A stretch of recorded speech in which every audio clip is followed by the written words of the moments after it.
विक्की कौशल का film Sam बहादुर 7 दिसंबर को cinema घरों में आ जाएगा। दोस्तों इन दिनों जो है सैम बहादुर का बहुत ज़ोर शोर से जो है सिनेमा घरों में जा कर फिल्म का प्रमोशन जो है किया जा रहा है। दोस्तों कई जगहों पर सैम बहादुर फिल्म का उनको चाहने वाले लोगों के लिए थिएटर में पहले दिखाकर फिल्म का रिव्यू किया जा रहा है कि ये फिल्म कैसा है। कई सारे लोगों ने इस फिल्म को जो है बहुत अच्छा बताया है, तो कई सारे लोगों ने बहुत अच्छे से भी बहुत अच्छा बताया है। दोस्तों फिल्म का ट्रेलर देखने से ही पता चल जाता है कि फिल्म किस प्रकार का होगा। विक्की कौशल का ये फिल्म जो है देशभक्ति फिल्म है और यही कारण है कि इस फिल्म को अगर आप ट्रेलर देखते हैं तो आपका दिल करेगा कि ये फिल्म भी ज़रूर देखना चाहिए।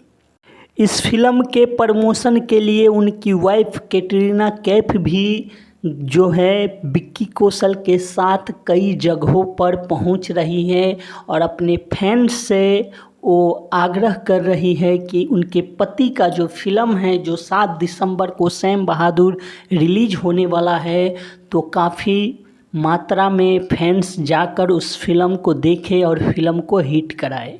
दोस्तों इस सारे खबर जो है सोशल मीडिया के साथ साथ टीवी के ज़रिए भी लोगों तक पहुंच रहा है और विक्की कौशल और कैटरीना कैफ जो है कई जगहों पर खुद भी पहुंचकर इस फिल्म को जो है प्रमोट कर रहा है।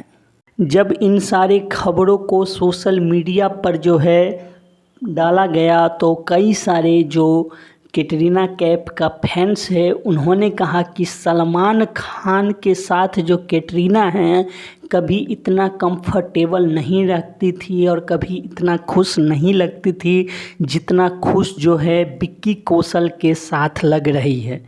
कई सारे कैटरीना कैफ के महिला फैंस है जिन्होंने कहा है कि पति आखिर पति होता है। सलमान खान के साथ अगर कितना दिन भी कैटरीना कैफ काम की है वो बात अलग है, पर कंफर्टेबल हमेशा आदमी औरत जो है अपने पति के साथ ही रहता है। दोस्तों इस दौरान जो है उनका ड्रेसेस को लेकर भी काफ़ी ज़्यादा जो है सुर्खियाँ रही है।